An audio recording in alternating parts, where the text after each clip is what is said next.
what's up everybody? Welcome to week 29 here on the 52 Horrific Weeks in 1981 series. I am your host as usual, Moon616, and thank you once again for joining me here. Alrighty, so yeah, like I did in all the other weeks, put the remaining films into the randomizer, press random, and we have an American Werewolf in London. Yeah, I just want to say, I technically don't have to apologize, but I'm just sorry this one's being, uploaded late. Just busy on the weekend and stuff, and I got home late on Sunday, and I just didn't get a chance to do this, so... yeah, so this, of course, is the second of three major werewolf films released in 1981. I've already actually reviewed The Howling, so there's just Wolfen to come up sometime later on in the year. Yeah, getting into the plot of this one, I'm sure most people have seen this movie. It's pretty much a classic. So, yeah, so it follows two characters by the names of David and Jack. They are backpacking through England, and one night it's getting late, so they decide to stop at this pub called the Slaughtered Lamb, which is just an amazing name for a pub. So they go inside there, and... It's kind of a quirky little pub. It's been around forever. You can tell everyone knows each other in there. You can tell they're not really wanted that much in there. And of course, I think it's David actually makes the mistake of asking someone in the pub what exactly is with the pentagram or the 5-pointed star on the wall. The whole place takes complete offense to it. Basically, everyone just stops what they're doing and just says basically that they got to get out of there.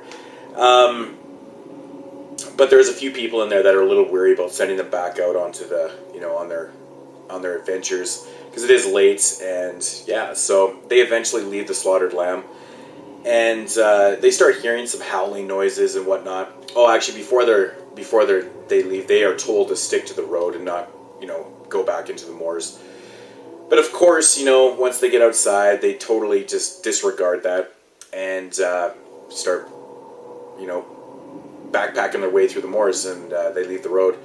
And sure enough, they get attacked by a werewolf, and Jack is left dead, and David survives, and he is taken to the nearest hospital.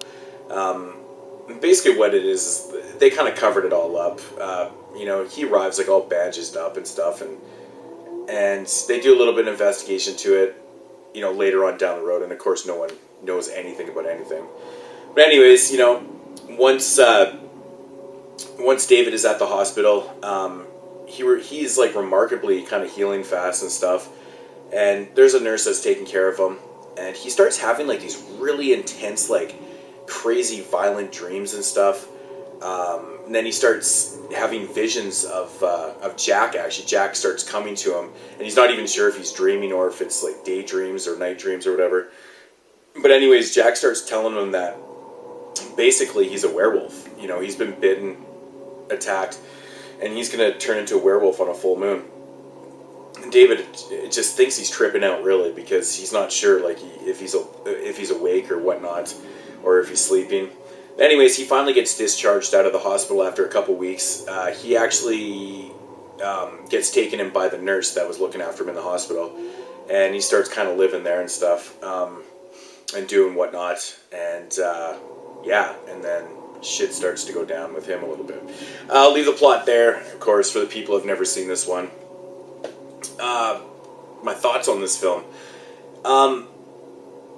It's an excellent film. It's really brilliant. John Landis did a great job directing this film. One aspect of this movie that I really do enjoy is all the different variations of the song Blue Moon in this one. The soundtrack's really quirky. This movie's really meant to be a horror comedy. And, it's got that British, kind of that different dry British humor in it and stuff. I think it works really well. There's a funny scene in the Slaughtered Lamb where, right when he asked... when David asks really loud about, what's with the star on the wall, well, the whole place goes silent. And this one guy playing darts comes over and he goes, "You made me miss."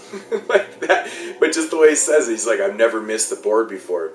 And, it's just subtly really funny. Actually, the whole Slaughtered Lamb scene is really actually just quirky and fun. It really works. The soundtrack in this one is just really quirky. Creedence Clearwater has a song in there which is just... It seems like it's out of place because it's kind of up-tempo and upbeat and stuff, and I don't know, it just kind of adds to the charm of this movie, in my opinion. Obviously, everybody knows what this movie's really well known for is the outstanding special effects, the transformation scene in this movie.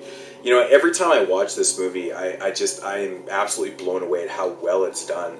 It really is, an Academy Award winning, scene. It really is well done, and it just stands the test of time. It really holds up today, and it's fantastic. What can you say about this movie? It's just, I think it's not over the top, with the kills and stuff. It does rely more about on, it's about David, really. It's about him and, his coming to grips with him being a werewolf, because, eventually he does find out, obviously, he does come to the realization, but, not really a spoiler alert, but, I don't know what else really to say about it. It's just brilliantly done. I really like the direction in this movie. I think it's brilliant.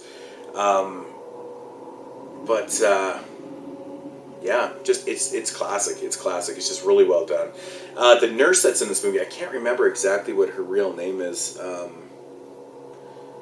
I recognize her from... I'm not sure. I know that she was in the movie The Survivor that was released a year earlier than this one.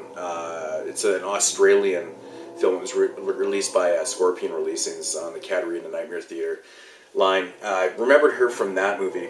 I know she's been in other stuff too. I believe that she might have even been in Child's Play 2. I'm pretty sure she was. So, what else do I say about this movie? It's just classic. It's got so many great scenes. The effects, and I love... One of my favorite aspects about this movie is the dream sequences. It's like the nightmare dream sequences. There's a really cool sequence where, he's kind of dreaming that he's in this house, and it's got like this really...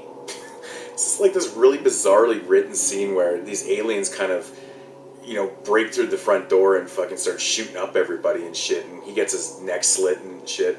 It's just really fucking cool and really well done, but... Anyways, yeah, American Werewolf in London. It's a fantastic movie. If you've never seen this one, definitely check this out. I know it's on Blu-ray too. I should definitely pick this up on Blu-ray. It's probably worth the upgrade. This is a good addition. It's it's got the anamorphic widescreen. It looks pretty good. So, if I had to rate this one, I'd probably give it a 9 out of 10. It's just a really brilliant film. Really well done by John Landis. So yeah. American Werewolf in London. What can I say that really hasn't been said about this movie? That's just my thoughts. One thing that it just always got me was the soundtrack to this movie. It's just very quirky, and I think that's a